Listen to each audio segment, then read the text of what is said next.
Cyrus the Second, also known as Cyrus the Great, ruled from 559 BCE to 530 BCE. Cyrus the Second was the founder of the Persian Empire. He led a revolt which conquered the Median capital, Ecbatana. During his reign, he conquered Babylon, the Greek cities of Asia Minor, and Lydia.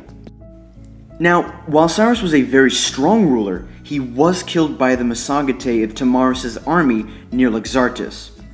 Xerxes is a river known today as Sirdaria, but before his death, he did accomplish other things, such as conquering Susa and defeating Astyages of Medes.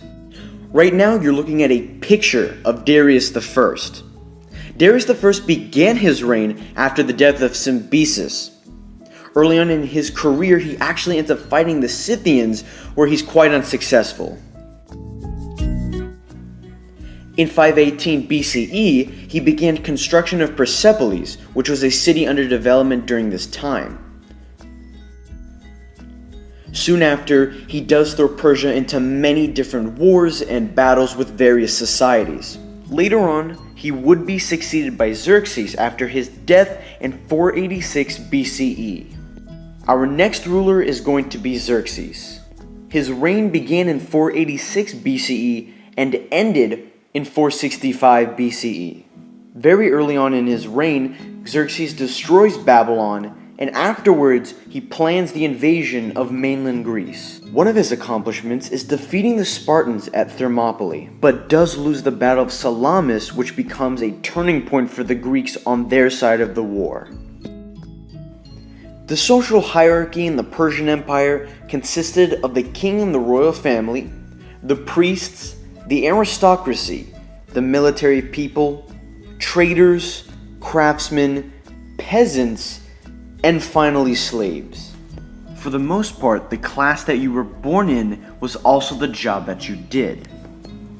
For instance, a child that was born into a family of peasants would become a peasant, and therefore his job would be to farm. In Persian society, for many jobs, women were paid less than men who did the same thing.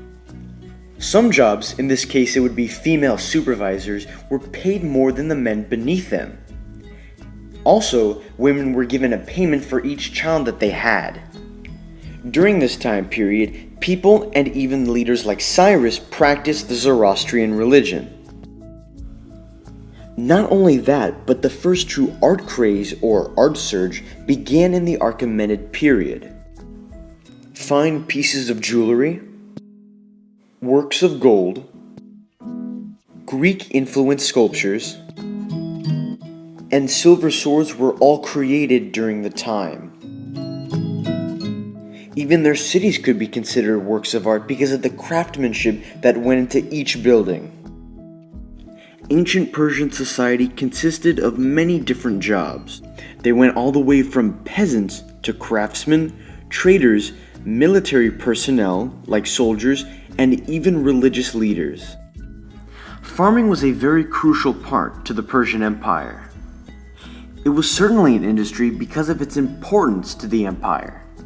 The crops that were grown were wheat, barley, olives, and grapes for wine, while the animals that were raised were cattle, goats, and even sheep.